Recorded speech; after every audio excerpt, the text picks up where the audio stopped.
Okay, here we are back on the team game.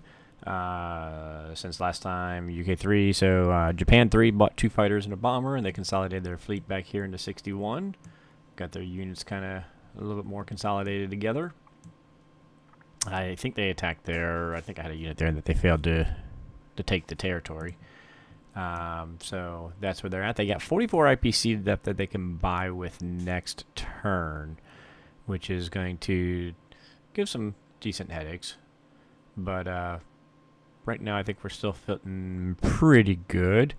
That did give US a pause to think about. So we either could go, we remember we had fleet up in 64 and 56, so we could have come to 59, but we would have needed a destroyer block to prevent them from being able to hit the fleet at that positive value for them.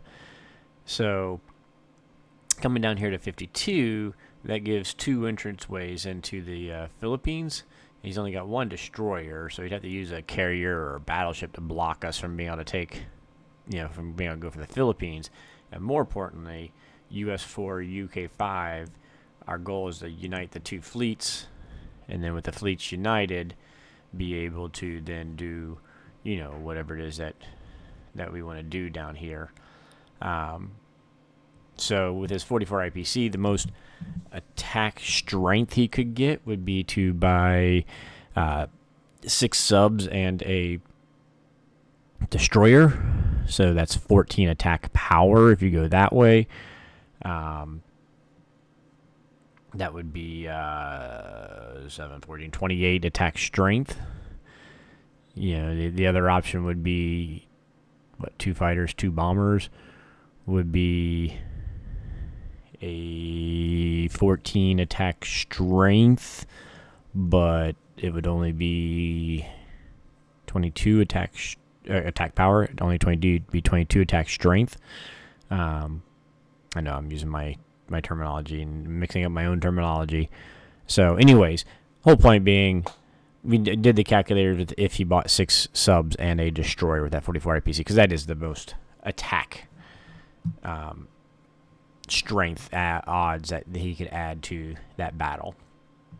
And we should be okay, is what the Ultimate said, because I was thinking, do I need to build a sub or a destroyer or something added into the UK fleet to add into that mix?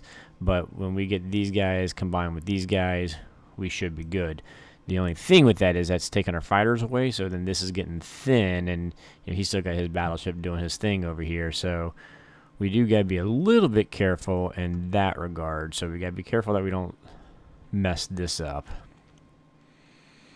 Let's see. So yes, US, we bought 6 subs just to help out the sub presence, because he's got 4 subs and could buy a bunch of subs. And then after that, we'll be buying all surface ships, as we were kind of talking about. There is the possibility, now he can come to 60, build a fleet. We go in here, he comes to 57.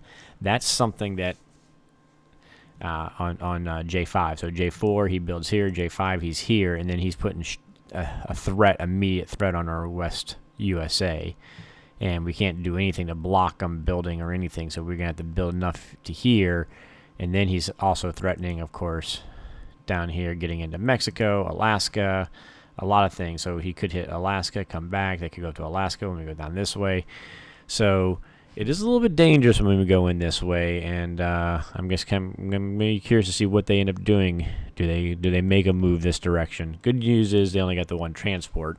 A lot of times Japan will have 4 transports when they do that move, and that can be rather nasty. So any case, U.S. moved into here, built the 6 subs, got our transport up here, sitting tight into this area. Russia, they built, not round 3. They did build 8 infantry still. Just turtling away, cleaned out Ukraine. Germany obviously came back and retook Ukraine using their transport, battleship, and planes. Germany's purchase was ground, 13 ground, so they're still working the ground game. No tanks yet. You know, for that G8, you wouldn't expect tanks to appear till G5. We'll see what he does on G5.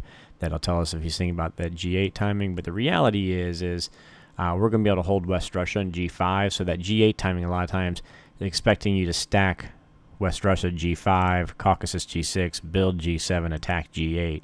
So I don't think G8 is going to be realistic. We'll see what they go with. But I think we're going to be good to G9 at this point at least. So we'll see from there.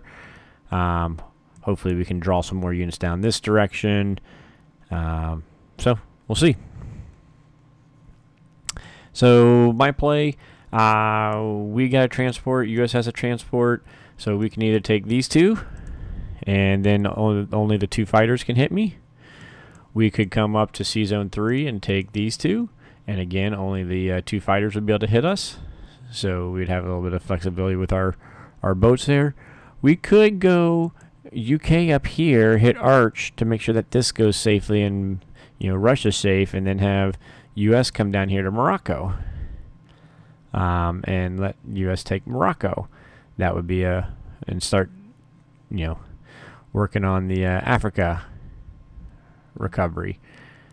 I think I'm going to lean toward let's do the biggest here and draw Germany units back this way while we can.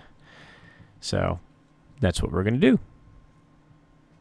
We had enough to buy 2 fighters, 2 infantry, and an artillery. We don't need to build any more boats right now. So that's why we're going to go with air.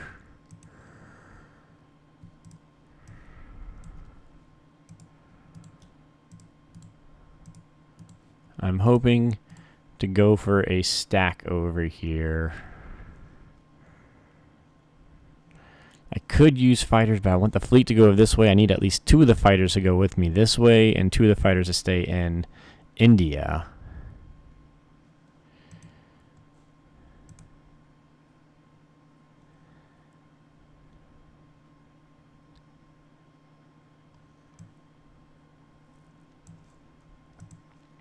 I was thinking about attacking here with the bomber and infantry, but I want to get these hits, 1 hit, and avoid multiple losses to myself.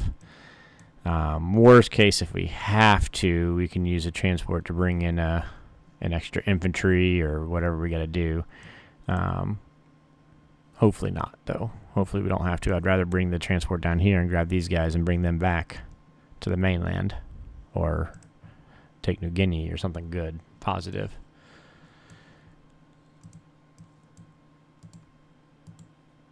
I think we're going to let US have the money, the big money.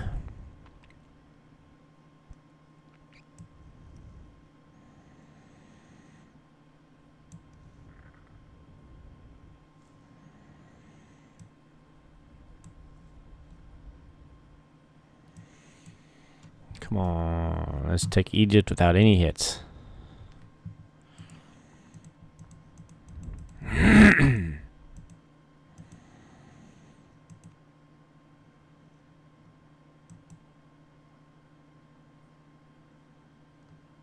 I meant them no hits, not me no hits.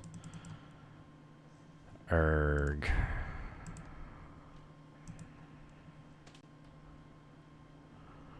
Come on, big whiff, big whiff, big whiff, big whiff.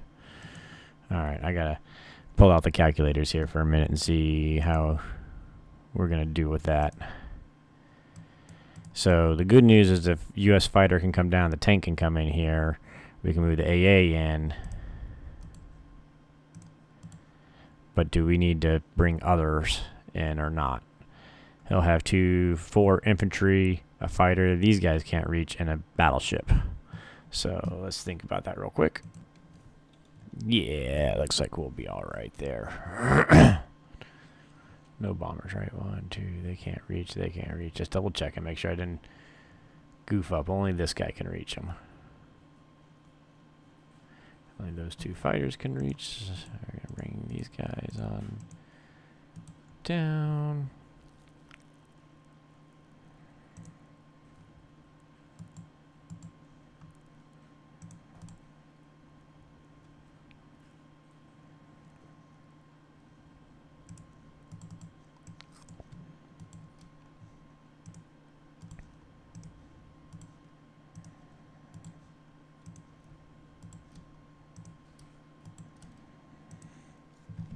think what we got here. So we got destroyer, 2 carriers, battleship, fighter.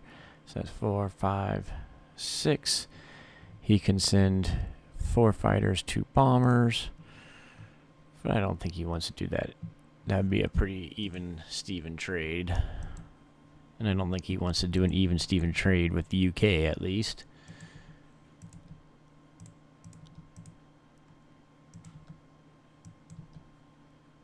Actually, not even Steven for him.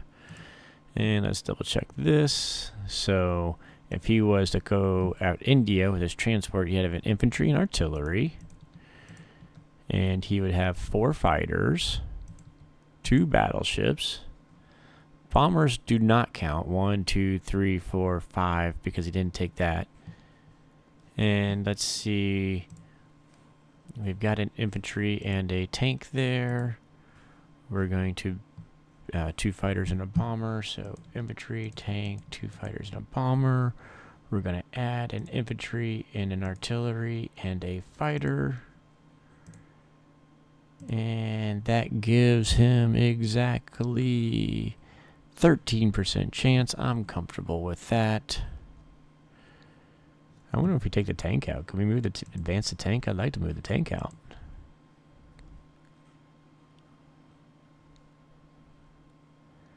Gives him a 33% shot at -5. He'd have to bring his navy into there. I'm going to...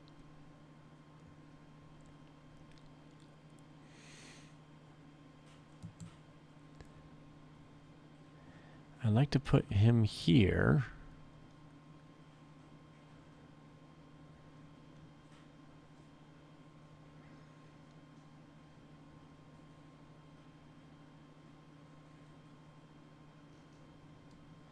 So that we could go counter Egypt if he was to attack Egypt and be successful. No one but TJ because they need to be a target.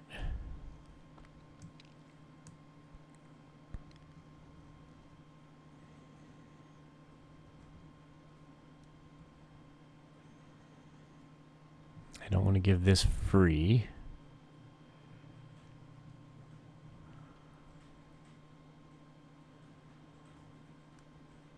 Yeah, I think I'm going to give them those odds. We'll see. I don't think they want to move their battleships out that way. Maybe I'll be wrong. Maybe let's get this up and let us just take over. We're going to build our fighter. We got a fighter up there.